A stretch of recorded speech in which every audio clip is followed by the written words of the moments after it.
அஸ்ஸலாமு அலைக்கும். Hi everyone, welcome to Mumtaz delight.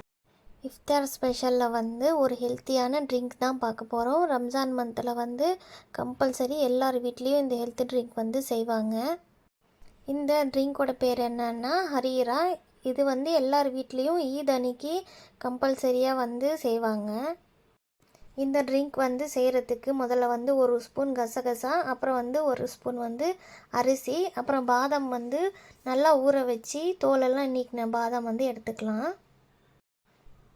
இது எல்லாத்தையுமே நல்லா கொஞ்சம் தண்ணி விட்டு நல்லா பேஸ்ட்டாக நம்ம அரைச்சி எடுத்துகிட்டு வச்சிடலாம். உங்கள்கிட்ட கொப்பரை தேங்காய் இருந்துச்சுன்னா பாதாம் ஊற வைக்கும் போதே அந்த தேங்காயும் ஊற வச்சு அரைச்சி பால் மட்டும் எடுத்து வச்சுக்கோங்க. என்கிட்ட இல்லைன்றனால நான் ஃப்ரெஷ் தேங்காய் நான் அரைச்சி பால் எடுத்து வச்சுருக்கேன்.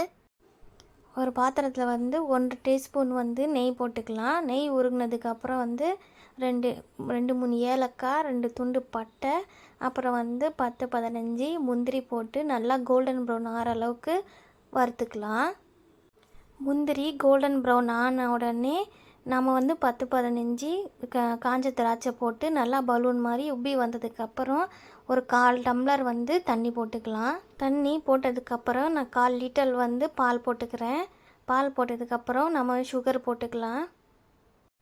சுகர் போட்டதுக்கப்புறம் நம்ம அரைச்சி வச்சுருக்கிற பேஸ்ட் இருக்கு இல்லையா, பாதாம் பேஸ்ட்டு, அது போட்டு நம்ம நல்லா மிக்ஸ் பண்ணலாம்.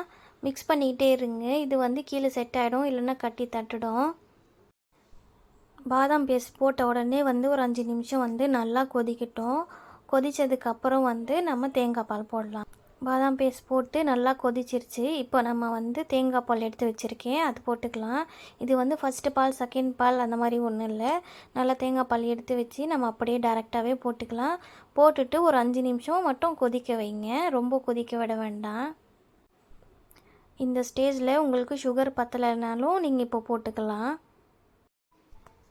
இந்த ட்ரிங்க் இப்போது சின்ன குழந்தைங்கள்லாம் நோன்பு வைக்கிறேன்னு சொல்லுவாங்க. நோன்பு வைக்கிற குழந்தைங்களுக்கெல்லாம் இது கண்டிப்பாக இது கொடுக்கலாம். ரொம்ப ஸ்ட்ரென்த்து, ஹெல்த்தியாக இருக்கும். அவ்வளோதான். இப்போ நல்லா கொதிச்சிருச்சு, ஆஃப் பண்ணி விட்டுடலாம். இது சூடாகவும் குடிக்கலாம், நல்லா டேஸ்ட்டாக இருக்கும். சில்லுன்னு குடிக்கிறவங்க இருந்துச்சுன்னா நீங்கள் ஃப்ரிட்ஜில் வச்சு கூட குடிக்கலாம், ரொம்ப டேஸ்ட்டாக இருக்கும். இது ஒரு ஃபில்லிங்கான இஃப்தியார் ட்ரிங்க் இருக்கும். இது ஒன்று குடித்தாவே போதும், நல்லா வயிறு ஃபுல்லாக. நீங்களும் இது இஃப்தியாருக்கு ட்ரை பண்ணி பாருங்கள். வீட்டில் எப்படி வந்துச்சுன்ட்டு மறக்காமல் கமெண்ட்ஸ் பண்ணுங்கள். இந்த வீடியோ உங்களுக்கு பிடிச்சிருந்துச்சுன்னா மறக்காமல் சப்ஸ்கிரைப் பண்ணுங்கள், லைக் பண்ணுங்கள், உங்கள் ஃப்ரெண்ட்ஸ் அண்ட் ஃபேமிலிக்கும் ஷேர் பண்ணுங்கள். தேங்க்யூ ஃபார் வாட்சிங்.